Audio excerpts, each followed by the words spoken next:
Investors की investment protect करने के लिए, मार्केट को रेगुलराइज करने के लिए सेबी हमेशा कुछ न कुछ नए रूल्स अपडेट्स लेके आती रहती है।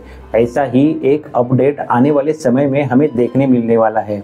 इसके लिए सेबी ने कुछ अभी तक ऑफिशियल नोटिफिकेशन तो नहीं दिया है, लेकिन सेबी के जो फुल टाइम मेंबर है मिस्टर अनंत नारायण, इन्होंने 23 अगस्त को ही जो कैफे म्यूचुअल कॉन्फ्रेंस हुई है उसमें इस न्यूज़ आने की एक अपडेट ज़रूर दी हुई है।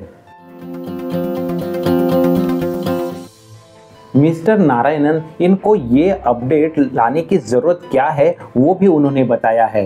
अगर देखो लास्ट के 5 सालों में हम small cap mutual fund industry को देखें तो वहाँ पे तकरीबन 40% से भी ज़्यादा इनफ्लो बढ़ चुका है और इसी के वजह से इन्वेस्टर्स की जो भी इन्वेस्टमेंट है उसे हमें प्रोटेक्ट करने के लिए खास ध्यान देना होगा, ऐसा सेबी को लगता है। ये जो नया अपडेट है वो specifically small cap mutual fund industry को इम्पैक्ट करने वाला है।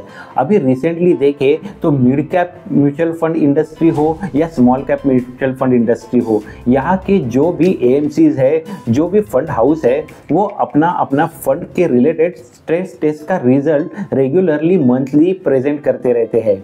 लेकिन अभी सेबी ने क्या ऑब्जर्व किया है, भले फंड हाउस अपना स्ट्रेस टेस्ट का रिजल्ट दे रही है, लेकिन ओवरऑल अगर स्मॉल कैप इंडस्ट्री को देखें तो उसका हेल्थ कैसे है वो इससे आइडेंटिफाई नहीं हो पा रहा है। तो इसी के चलते सेबी और उसके चेयरमैन इन्होंने ये डिसाइड किया हुआ है कि आने वाले समय में पूरे स्मॉल कैप इंडस्ट्री को एक कंसोलिडेटेड तरीके से स्ट्रेस टेस्ट रिजल्ट प्रेजेंट करना होगा।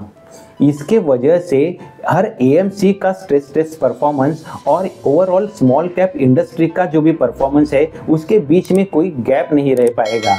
अभी इस वजह से देखा जाए तो फिर इन्वेस्टर्स को फ़ायदा होगा कि नुकसान। अगर एक तरीके से देखा जाए तो ये इन्वेस्टर्स की इन्वेस्टमेंट प्रोटेक्ट करने के लिए ही दिया गया कदम है, लेकिन ऐसा हो सकता है कि इस न्यूज़ को मार्केट में मीडिया हो या कोई और इन्फ्लुएंसर्स हो उसको निगेटिवली प्रेजेंट करे और ऐसे में उसका एक negative impact small cap investors के ऊपर जा सकता है और जिसकी वजह से ये स्मॉल कैप में जो भी इन्वेस्टमेंट्स है उसमें फ्लक्चुएशन या वोलेटिलिटी देखी जा सकती है। जैसे लास्ट टाइम भी जैसे स्ट्रेस टेस्ट के रिजल्ट की न्यूज़ आई थी उस वक्त भी इस तरीके की वोलेटिलिटी देखने मिली थी। स्ट्रेस टेस्ट मतलब एक्चुअल में समझो कभी ऐसी सिचुएशन हो जाती है कि काफ़ी सारे इन्वेस्टर्स बल्क में अपनी इन्वेस्टमेंट फंड से निकालना चाहे, तो फिर वो सिचुएशन में हो सकता है कि फंड हाउस पे स्ट्रेस आ जाए, वो सारी रिडम्पशन रिक्वेस्ट फुलफिल ही ना कर पाए। तो इस वजह से स्ट्रेस टेस्ट रिजल्ट ये बताता है कि कितना टाइम फंड हाउस लेगा अगर उसे ये बल्क में आई हुई रिक्वेस्ट को फुलफिल करना है। स्ट्रेस टेस्ट के बारे में और उसके रिजल्ट्स के बारे में अगर आप और अच्छे से जानना चाहते हो तो एक बार ये वीडियो ज़रूर देख लेना।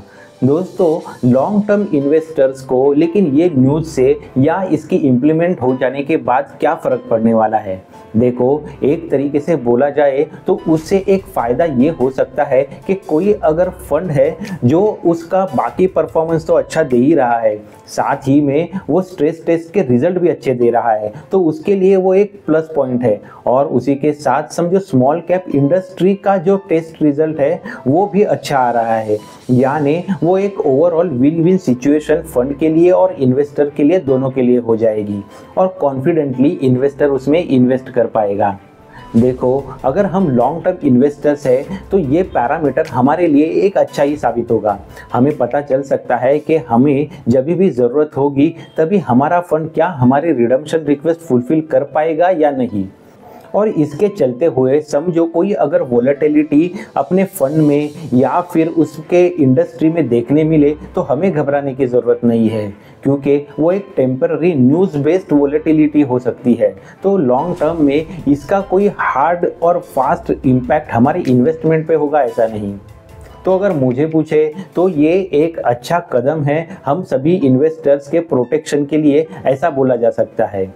दोस्तों, ऐसे ही investment related concepts, money concepts ये चैनल पे आते रहते हैं, तो उसको जानने के लिए, अपने म्यूचुअल फंड रिलेटेड न्यूज़ से अपडेट रहने के लिए इसे ज़रूर सब्सक्राइब करें। आज के नॉलेजेबल वीडियो में इतना ही। जल्द ही मिलते हैं नेक्स्ट वीडियो में। Thanks for watching.